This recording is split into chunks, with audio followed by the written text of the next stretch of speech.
Hey everybody, what's up? Oh look, someone just took over this gym. I didn't even notice that. And they put in a female Hippowdon. Moshe. I have no idea who Moshe is. That's the name of my grandfather, but I doubt he's playing Pokemon Go.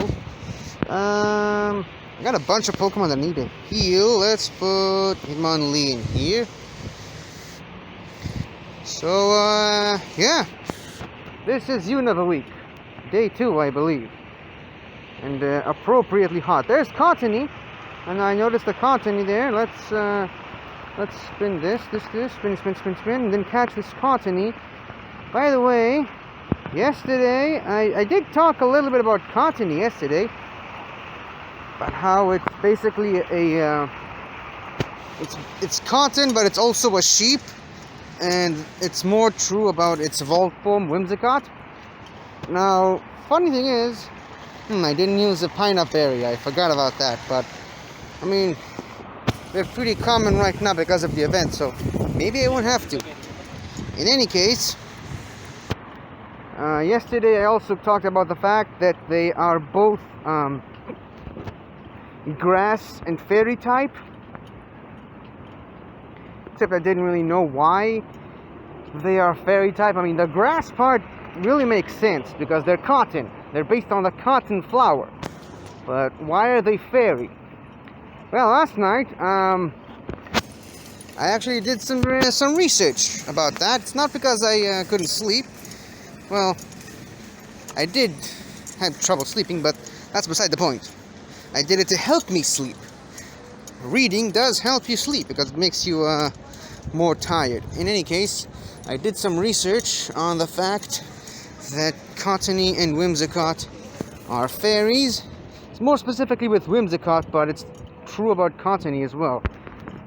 The results I found were pretty disturbing, and I'm going to share these with you guys.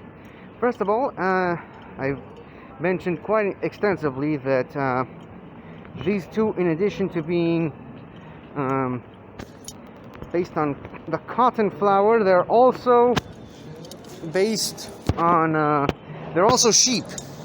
Why is that? Well, apparently there is a legendary plant, and by legendary I mean it doesn't exist. It's literally a legend, but it's still an interesting story nonetheless. There's this legendary plant in Central Asian mythology that claims that this plant literally grows sheep as its fruit.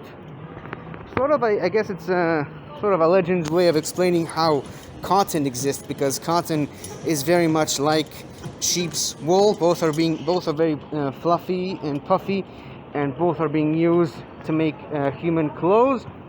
So yeah, I forget what the name of the plant is. Maybe I'll put it on the screen later in the editing section in the editing part of this video. But that's basically the story. This plant grows living sheep, actual living sheep as its fruit, and as the sheep reach maturity, they detach from the produce part of the plant, and they begin to eat the foliage around the plant. And once there's no more foliage left to be eaten, the sheep starts to eat the plant itself. And at a certain point, once the sheep eats the entire plant and the plant dies, the sheep dies along with it. Again, it's a legend. It's myth. It's folk stories, but still an interesting, bit of an interesting story nonetheless. And I also checked out about Cottony. It turns out the leaves that are meant to represent its ears are actually called lamb leaves. Again, more of the sheep connection. So yes, Cottony is both a cotton and a sheep, and now you know why, because it's based on a legendary flower that doesn't exist.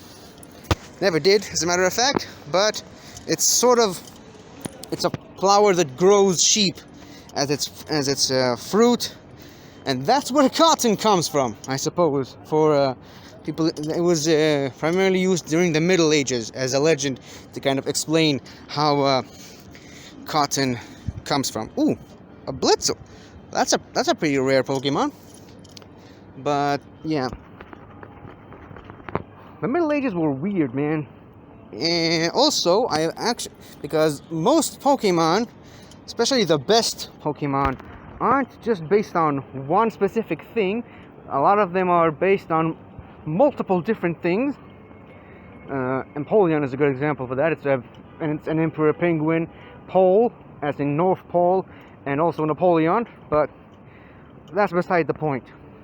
And I also did a little extra digging and found out that Whimsicott in particular is also based on a creature from Brazilian folklore, believe it or not, called a Saci. I believe that's the name of the creature, Saci. And apparently, it's this little brown-skinned boy with one leg and a red hat that allows it to teleport. Again, it gets weird, but yeah. Apparently, it's this very mischievous and very devious creature that likes to play pranks on people, on unsuspecting people. But it has been said, according to folklore, again, this doesn't exist, it's a legend, but according to the folklore tale, anyone who manages to take off its red hat, he will grant him one wish, apparently. So it grants wishes to anyone who's able to catch it and take off its hat before it can teleport away, that is. So yeah, very interesting stuff there. But also, once again, according to the the tale, the folklore, the hat is meant to have a terrible smell that anyone who is misfortunate enough to get the smell on them will never be able to wash it off.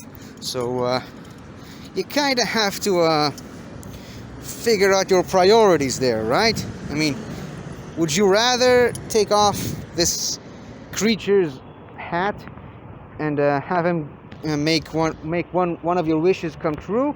And again, you know, wishes aren't really as luxurious as some of popular media makes them out to be, because wishes can be pretty deadly and fatal.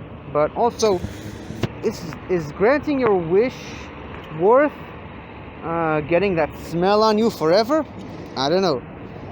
Additionally, one final thing, it's also said that when it teleports, it becomes a dust devil, which basically is the sort of a dust cloud when it disappears.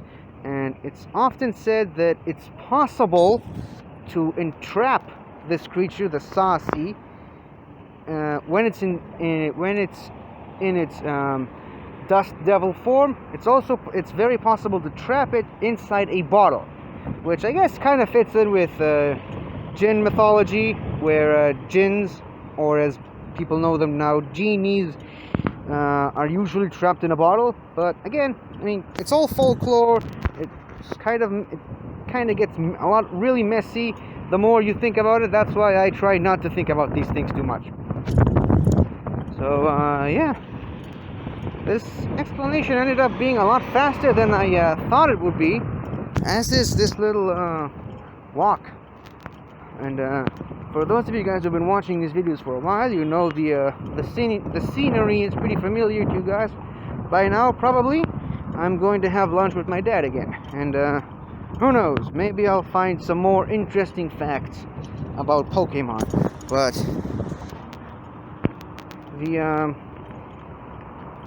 the highlight of this episode right now is that you now know why Cottony and Whimsicott are both grass fairies. They are, first of all, they're based on actual plants, the cotton, but they're also based on legendary plants from myths, and more specifically in Whimsicott's case, because Whimsicott's color scheme, the body of it at least, is very similar to the Saci's color scheme. So that's where the fairy part comes in, both the legendary plant that grows sheep and the the whimsical creature that grants wishes to anyone unfortunate enough to take off its head. Now, whimsical is being a fairy type. Fairies aren't always quite as friendly as some popular media makes them out to be. A lot of them are very mischievous and very devious and conniving, and that's actually a characteristic that's very well associated with the fairy type of Pokemon. So, and also that's where the name Whimsicott comes from. It comes from whimsy and cotton. So now you know. See, this is why people should watch these videos a little more, because I actually drop some very interesting facts that you may or may not have known about Pokemon, and actually do my research from time to time. So, yeah, this is why Cottony and Whimsicott are fairy, and I believe that's going to be the title of today's episode. Regardless, I have now reached my destination. I'm going to have lunch with my dad, and maybe, just maybe, I'll do another recording, because I think this episode was a little too short for my liking. So I'm definitely going to do another piece of it.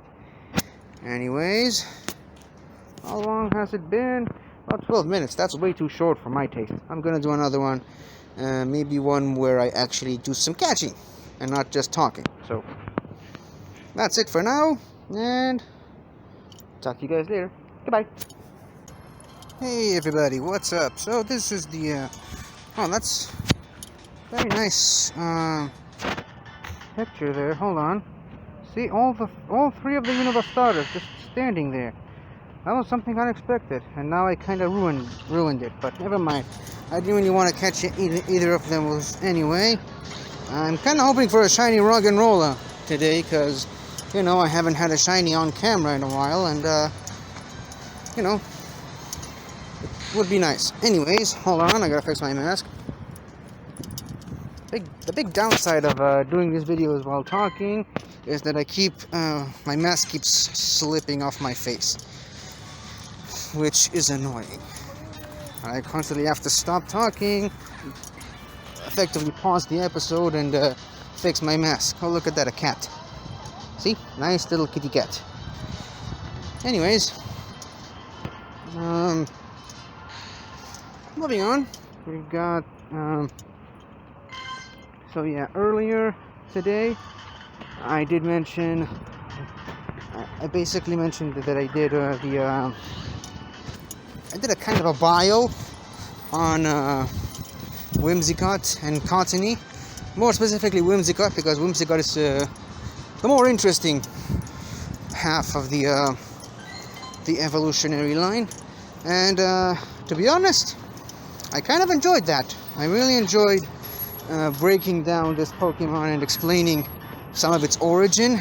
I've never really been the type of person that explains these things, mostly because I didn't really have anyone to explain it to. I mean, most of the people I know aren't really that into Pokemon, and there was one person that was at least slightly, hold on, slightly interested in Pokemon, we used to talk all the time about these things, and I would explain to them pretty much what I just explained earlier today. The whole backstory of Pokemon and where they came from and why they are the type that they are and that sort of stuff. And I really enjoy that, but this person that I'm referring to, we used to work together, and now I don't have a job, so basically I have no one to talk to and no one to share this information with, so figured it'll be a good idea to do these on these episodes from time to time. Now I did explain a little bit about LGM and the unknown. Obviously LGM and Behem, the evolved form, so that was a lot of fun. I really enjoyed that. And obviously I just did the Cottony and Whimsicott explanation. Again, very much enjoyed that.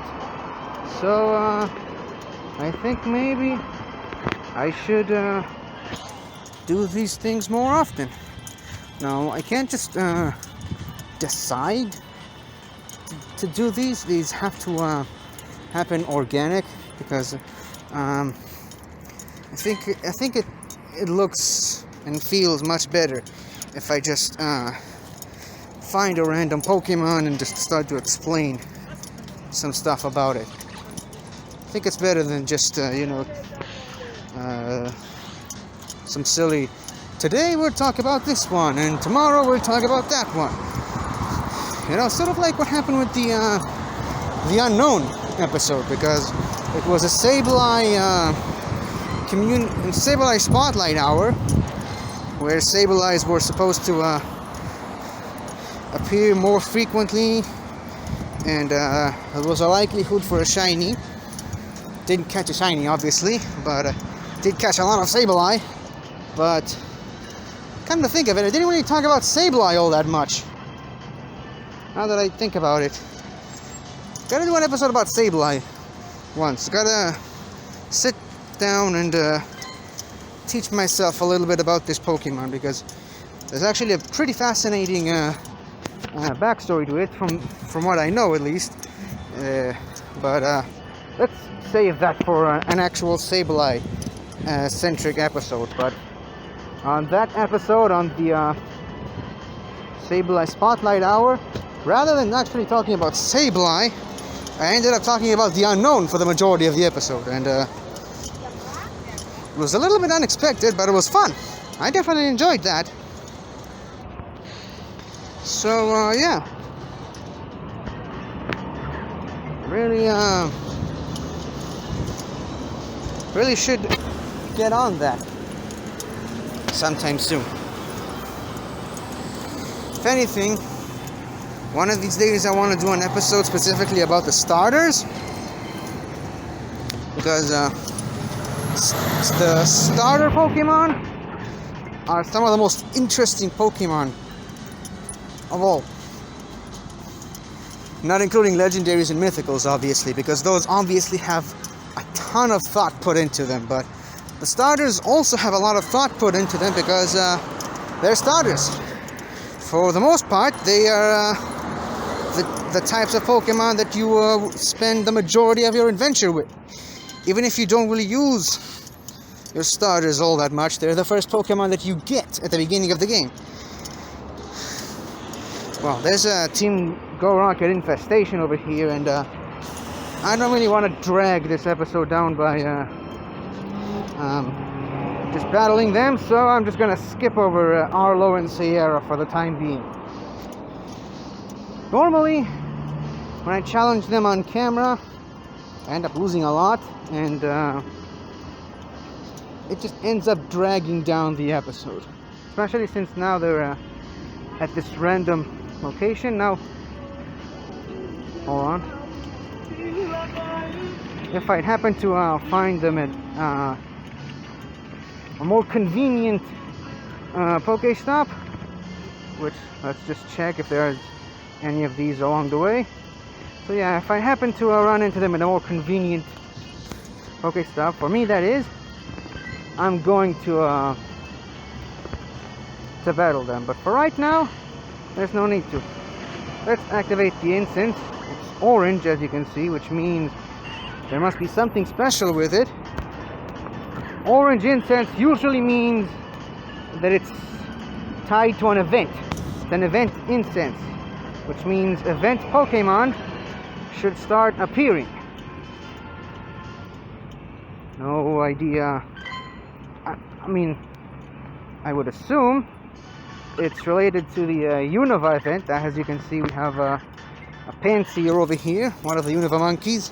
Again, another Pokemon with a very, very interesting backstory and multiple inspirations.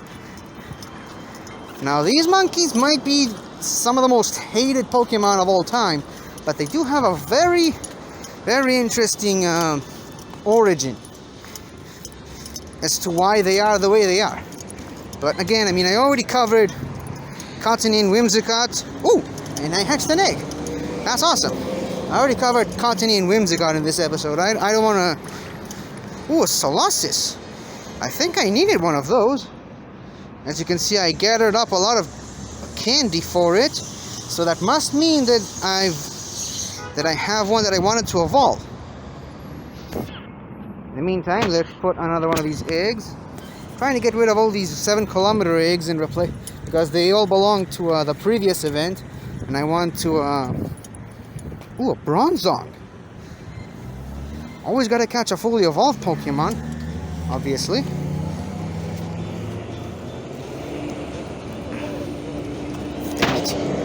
But anyways, trying to get rid of all these 7-kilometer eggs and replace them with new 7-kilometer eggs that are more relevant to this week's event, not last week's event. I'm still getting 7-kilometer eggs that have I don't know, Cleffa and stuff like that in them. I did finally a few days ago hatch the 7-kilometer egg that had an Igglybuff in it. Okay, gotta be very precise here. No! I didn't mean to click on Snivy. I wanted this Rug and Roll over here, which just disappeared. Damn it. But yeah, I'm looking for a shiny one, as you can tell, because they can now be shiny. I'm not really sure if Snivy can be shiny, but I mean, I would assume that all the starters can be shiny. But regardless, I'm looking for a shiny Rug and Roller because, whoops, it's just one of the most recent shinies added to the game. Oh, I really hope the wind isn't too... Oh no! Damn it.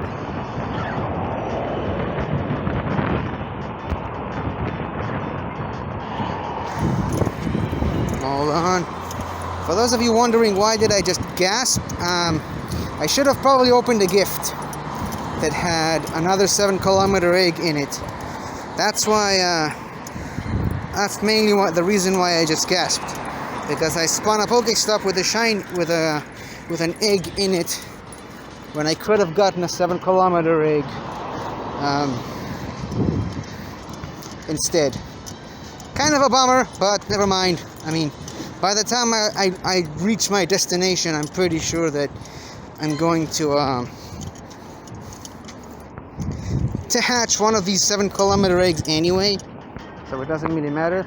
So that I can quickly replace it and get another 7-kilometer egg instead. Anyways, so yeah. Not really much to say beyond this. I mean, the reason why I'm walking right now instead of taking the bus like I probably should is me and my dad had lunch together. It was a pretty heavy lunch, and I just want to walk it off, you know. I want to I don't want to say that I'm trying to get in shape, but let's just say that I'm trying to stay in shape. I don't want to necessarily put on any unnecessary weight. So yeah, I'm walking instead of taking the bus. Sometimes to seal the deal, I do long walks with Pokemon Go, and at the end of the day, I also do some walk. Hold on, gotta be very careful here. I was aiming for this Duskull because I have a shiny one and I want to evolve it. Anyways, so sometimes I do about 4 or 5 kilometers with Pokemon Go, and at night, just to seal the deal, I do another extra 4 or 5 kilometers on a treadmill that I have at home. So yeah. So far it's very helpful. I mean, I used to be 93 kilograms a few weeks ago. Now I've somehow managed to get that all the way down to 91 and a half, I think. So I'm doing good. Doing good. Probably would have done better if I wouldn't eat so much garbage and junk food, but hey, I ain't gonna change my lifestyle just for this, you know. And if it's gonna make it harder for me, then so be it. I mean, I've never really been one to choose the easy path. So yeah. Besides, I mean, I live a mostly healthy lifestyle, so I've got nothing to worry as far as that goes. Anyways, I don't want to bore you guys with the details so much, so I can see that I'm not really finding any shinies at all. Hopefully, I won't run into the same problem that I did last time, where as soon as I turned off the camera, I found a shiny Beldum. Remember that one? Yeah, that was annoying. Anyways, I suppose before I go, I should at the very least explain where am I going. Well, where I'm going is, if you've been watching these videos for a while, you know that I haven't been able to play the 6th and 7th generation of Pokemon games because they don't have an emulator on a tablet. So, in an effort to oh, there's an Emolga over here somewhere. Hold on. Oh no. I know where that is, but it's too far away. It's the British Cemetery. Oh man. I don't think I can get there on time because these Pokemon just they switch places very fast. So hopefully I can reach it, but if not, then at least they put on a marker, so at least I'll know if it's still there and if it ran away. But anyways, so yeah, in an effort to sort of complete my journey of playing all the main series Pokemon games, I actually bought a Nintendo 3DS with the intention of playing... Oh, a Swaddle! Oh, nice! With the intention of playing X and Y, probably X, on it, but yeah, it arrived in Japanese, and I don't know Japanese, so I can't operate this device. That being said, however, I sent it out to a laboratory of experts, hoping that they know how to change it. I mean, I think I'm getting a bit mixed up here. I tried to change it, tried to do language settings. I used a couple of YouTube videos. I used a lot of stuff, but no matter what I did, I couldn't find a way to change the language settings, which really upsets me. So I sent it to a lab of experts. Hopefully they can succeed where I've failed. I'm pretty sure there's a shortcut that leads to the cemetery. If I go that way, maybe we can still catch that Emolga. I hope so, at least. Damn it, Drillbur! Damn it, Drillbur! Stop moving! Anyways, so yeah, this is where I'm going. As a matter of fact, wind. On the one hand, these winds are useful to me because they help cool me down, because it's really hot in here. But on the other hand, they really interfere with the audio of these videos. So these winds are a bit of a bittersweet thing. In any case, so yeah, I'm going to the mall where I left the device. They did say that they'll contact me as soon as the device is ready, and they also said that it should be ready as early as today. I did that a couple of days ago. It's already today, Sunday to be specific. They told me it's going to be ready by Sunday. What is that? A Hitmonchan! That's rare! Wow! I wasn't expecting to find a Hitmonchan just standing around here, but whatever. I'll take a Hitmonchan any day. Damn it. Regardless, they did say that they'll contact me as soon as the device is ready, but they haven't contacted me, and I'm getting kind of worried, so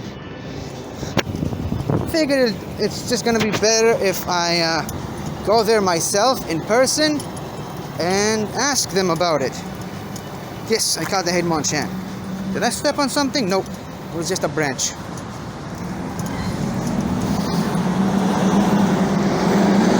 And again, I gotta catch this Caterpie with a Pinap Berry.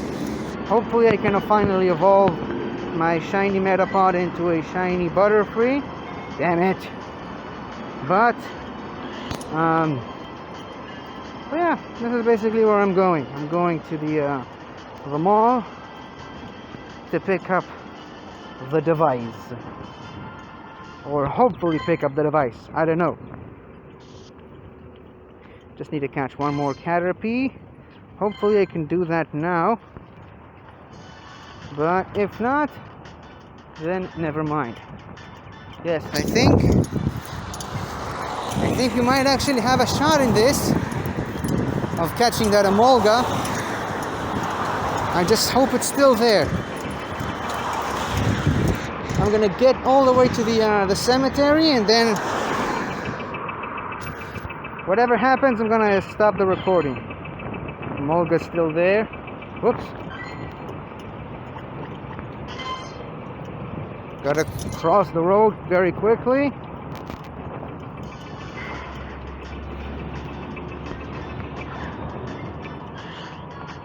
Okay, now. The cemetery should be pretty close. Just need to cross. I need to cross the road over here. And then there's like 100, maybe 150 yards to the cemetery. I just really hope this stupid traffic light is going to change.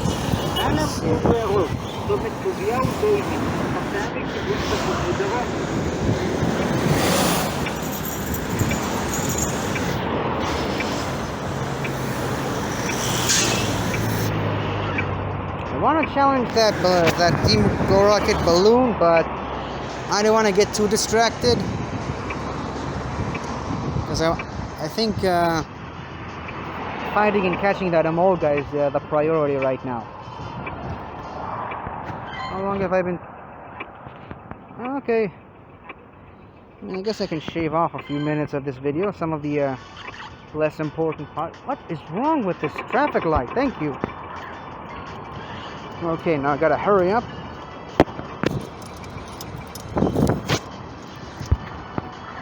Stupid Oshawott. Again, I don't want to wait in another traffic light, so I'm just gonna go through here where there aren't any traffic lights in an attempt to speed things up. See, the thing is, when there's a Pokemon nearby that you haven't caught yet, it's always going to be one of the first few Pokemon you're going to see in this little indicator over here. So if there are multiple of these Pokemon, especially when a new Pokemon is being introduced, you're going to see them all over the place without seeing any of the Pokemon that you already have.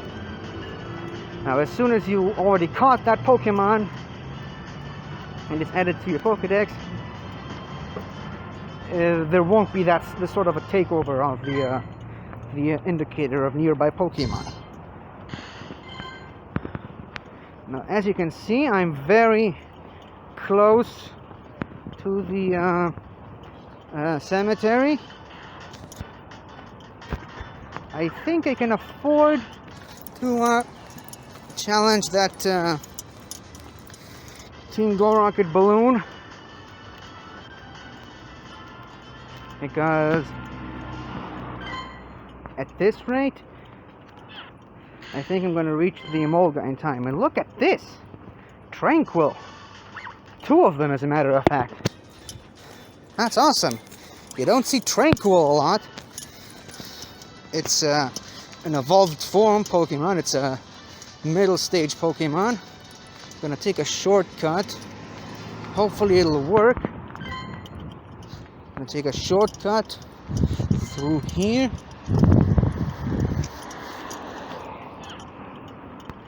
Not a very conventional way to go, but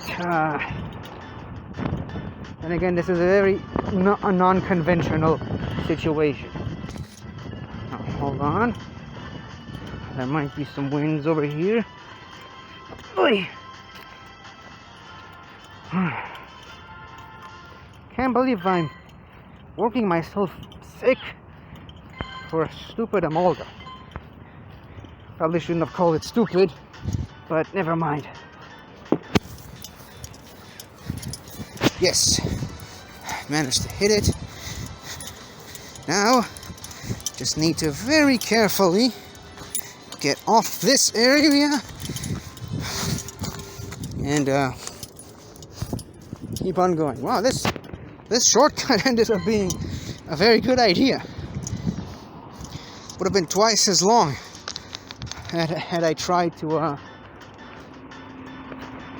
go through this place the right way, which was around this area where I just crossed. Whew. Okay, really hope that Emolga is still there, because if it's still there, it's mine. Now, judging by its name, you would assume that, ooh, a Whalmer. Always gotta catch a Whalmer. But judging by Emolga's name, you would assume that all Emolgas are female. But no, I think they have a pretty even split as far as their gender goes. There's female Emolga and there's male Emolga.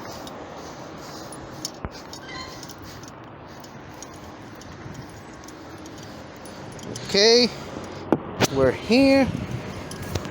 There's a Venonat, there's a Tepig, Growlithe, Shelmet, a Pidgeotto. I guess I can spare a few seconds to catch this Pidgeotto, because again, it's an evolved Pokemon. It brings up a lot of Stardust, well, more than usual. It's also a lot harder to catch, but we still got a few more steps to go until we can reach the very center of the Pokestop. So I'd much rather focus on this Pidgeotto. There we go. We caught this Pidgeotto. Okay, there she is, or there it is, Emolga, the flying squirrel Pokemon. Another Pikachu clone, flying electric, first introduced in Generation 5, and primarily used by the Unova region's electric type gym leader, Elisa. Can't remember the name of her city. Is it Nimbasa City? I think. Let's go with Nimbasa City. So yeah, I caught myself an Emolga. Let's challenge Cliff, just because ironically, he's the easiest of the leaders at the moment. I mean, I don't know how that happened. Okay, I guess maybe he's the second easiest. I don't know how this happened, but for some reason, I'm now having a ton of trouble with Sierra. Mostly because they changed her first Pokemon from a Beldum, which is super easy to take down. Get it? Because it only knows takedown. It's super easy to take down, and they changed it from Beldum to Lapras, one of the hardest Pokemon to battle when it's in shadow form. It usually takes out 2 of my Pokemon before I can even do anything now. For Cliff, I usually have a strategy because he always opens with a Grimer, as you can see. Hold on, you can't see my face. Not that you need to, but it helps. It always has a Grimer, which in this particular case uses poison type moves, which my Mamoswine resists because it's a ground type. Most times he uses ground type moves as its fast attack, so the rate of HP reduction is about equal. Now his second Pokemon is usually difficult. Okay, it's a Machamp. We're gonna go for an Earthquake, but it's not really gonna do much of anything because he's going to shield. That's why I didn't really care too much about getting any of these circles. Now he's gonna take me out pretty easily. Now I'm going to go with Shiny Dose because it's a flying type, which means it resists fighting type moves, and sometimes on very rare occasions his Machamp uses Bullet Punch, which Gyarados also resists because it's a water type and Bullet Punch is a steel type. We went for Rock Slide, which is very not good because my Gyarados is weak to rock because it's a flying type. Now I just used Twister once on it. I'm hoping to get another twist. Never mind. Now it's Machamp versus Machamp. Oh dear. I guess Cliff is not going down easy today. Wow, that did a lot of damage. You know what? I don't want to waste any more time out of this episode. We got the Emolga. Let's just end it here. And I'll challenge Cliff at some other time today.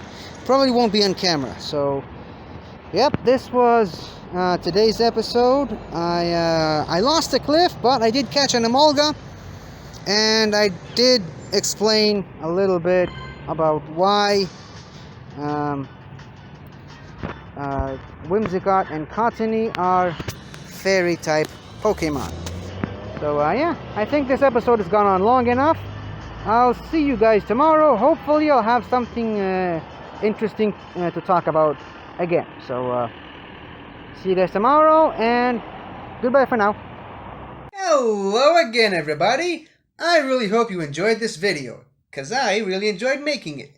So if you like what you've seen here, please remember to like, share, comment, and subscribe for more awesome content like this. So, until next time, guys, I'll see you guys next time.